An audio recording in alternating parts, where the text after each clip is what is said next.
First of all, were you surprised that this happened this late into the process in early May? A little bit. I knew there was speculation. I didn't know if it would happen now or later, but I knew there was a possibility when a new AD came in. So once he came in, I knew everything was a possibility. But yeah, I mean, obviously being this late is usually different. I know you've been pretty vocal on Twitter about the program. Is this the right move to do at this point in time? I wouldn't say yes or no. I mean, the AD made the decision. I think that he made the decision with knowledge that a lot of us don't have. So I see a lot of people on Twitter saying UE should do this or do that. You know, there's contracts to it. There's a lot of other things going on that Pres P and the new AD has to make. So whether they should have done it or not, I'm not going to say that. I do think that, you know, it was a big move for the AD to make within his first 2 weeks, though. And I commend him for doing what he had to do. What has been the problem with the Aces for the bigger part of oh my gosh, 20 years now? I mean, the program is not where it was when you played there. What's been the problem? Why can't they get this right and get things going again? Well, you know, I think there were some good years. I'm not going to, Marty Simmons did a good job, and there were some other people that did a good job. I think recently, where I think people fail to realize is there's an emphasis on Evansville always having good student athletes, like who are good in the classroom, and I think that there are a lot of really good players that could academically qualify for UE. My kid, for example, is a 5-star player. He's a 4.0 student.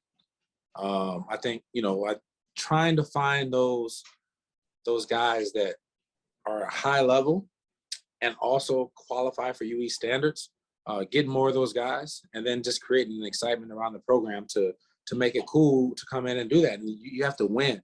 Kids, it's hard to get kids to come in when, you're coming off of 6-win seasons and stuff like that. So coming in and winning, and then getting guys and understanding that there are guys that can qualify for the standards that can compete. You look at Notre Dame, like the Stanford.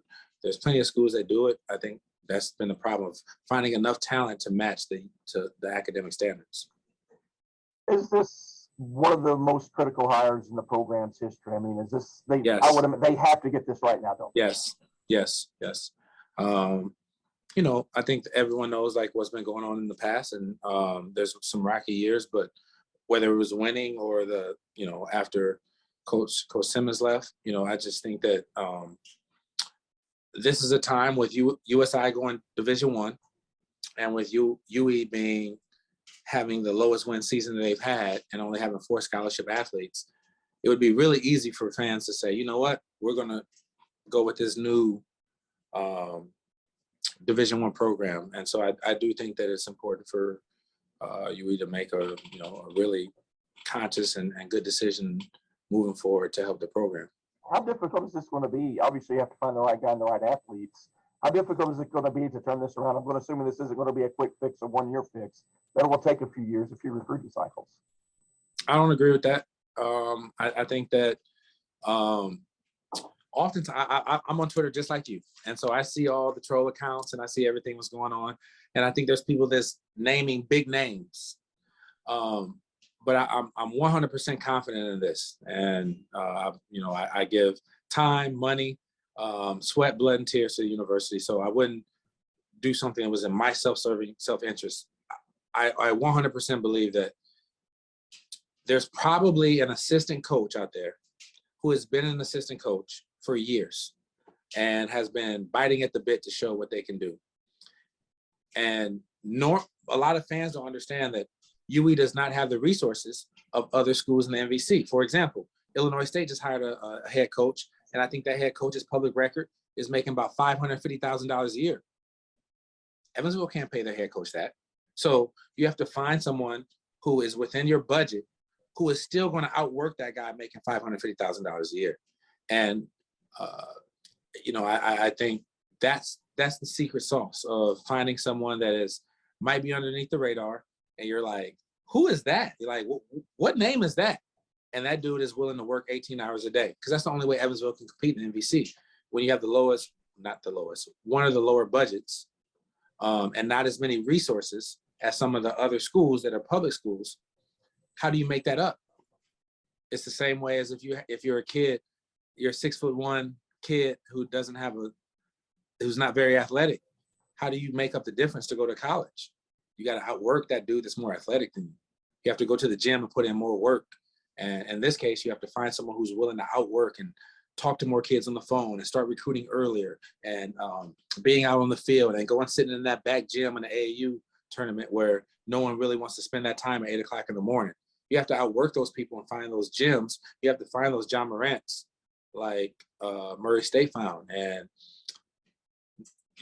there were people that found me, right? There were people that found me. And I think after my sophomore year, I think there were people that were trying to recruit me that were Power 5 schools. Someone found me earlier than those schools did. And I think that's what Evansville has to do. Is it going to be to find that guy kind of this late in the process? I would imagine all the hot, quote unquote, hot up and coming young coaches that you're talking about, they may have already been called out. I think there's only one other opening in Division I right now. If it's going to be to find that guy in the middle of May, at the end of May. Yeah, it's a tough time because the transfer portal is already closed. And, if we're being honest, I think that there's the kids who are already in the portal, most of them have already committed, or they've already been in deep conversations with other schools. So whoever takes this job is going to have a hard time catching up on relationship-wise to get kids out of the portal. And with Evansville only having, 4 scholarship athletes right now, getting kids out of the portal, getting kids out of prep is going to be what builds the roster. And knowing that those kids that are at the level that needs to happen in order for Evansville to win, that they've already been in conversations, it's going to take a heck of a recruiter, right? And so I think that that's where Evansville is going to can change the game. Is one of the if you ever heard me on TV when I do my color commentating, one thing I say is it's not about the X's and O's, it's the Jimmys and Joes, right? And so you can go find a name that can coach their butt off. If they can't get the talent in there to catch up, and can't get the talent in there that at the end of the shot clock can create their own shot and make that bucket at the end of the shot clock, or be able to overcome the relationships that are already started being behind in the recruiting portal. You need a heck of a recruiter to catch up right now, and make that ground up for next year, because most people are already working on next year as well. And so that's where I think that that's the sweet spot. I think X and O coaches aren't going to save Evansville right now. It's the guys who can bring in the Jimmys and Joes. All right, last question for you, and I know you're heavily involved in AAU basketball and recruits and things of that nature. And I know your name was even mentioned for AD a few times. I know you publicly said that you hadn't been contacted for that. Put yourself in the AD spot. You are the AD. It's your job to fix the basketball program. How do you fix it? What I just said. I think you find someone who's aligned with all my answers that I've said over the past 10 minutes. You find someone that's aligned that Evansville, number one, is a high academic school that requires high character and high academic success. Finding the athletes that can come in and beat the Murray States and can beat the public schools, along with the standards that UE has. I think that that's what has to happen. Those coaches aren't just dropping off of trees. Like they're hard to find, because most of them, the ones that are good at it, they probably have jobs that are making $500,000. They're not going to take the salary that Evansville can pay. So finding a young guy that this is where talent recruitment comes into, not just recruiting the players, but recruiting that next coach is going to be vital to see who has been a kid. I say a kid because most likely he's young, because once you get over 40, you got kids, you got bills. Yeah. Those guys aren't taking this job. I know Evansville wants that to happen, but most likely they're probably not. So I just think that finding a young guy who's enthusiastic, who wants to work, who can outwork guys in recruitment, and can uphold the standards of what Evansville is in terms of an academic institution, that volunteers in the community, that engages the community.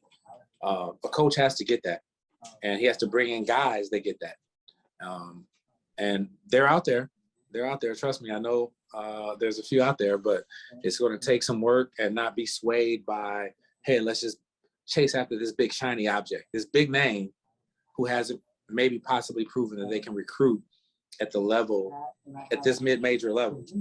I've seen a lot of names that guys make, they've had resources at bigger schools and haven't possibly been able to recruit at the level to compete in the conference they were in. So how do you expect them to come to a conference where you have some of the lower resources and to compete with the best? There has to be someone that's willing to do that. And I think the AD is capable of doing it. I'm confident. I've heard great things about him, and I'm just going to sit back and watch and see what he does.